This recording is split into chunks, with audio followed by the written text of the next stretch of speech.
and I used like wood and screws to make it, and then like fishing line string, and then my dad helped me drill and saw the wood, and then I like screwed it in and tied the string onto the wooden peg.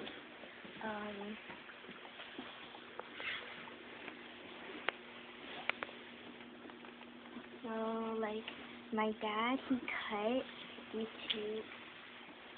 wood pieces to 45-degree angle so I could like screw them on, and then I also screwed the cardboard cylinder to this piece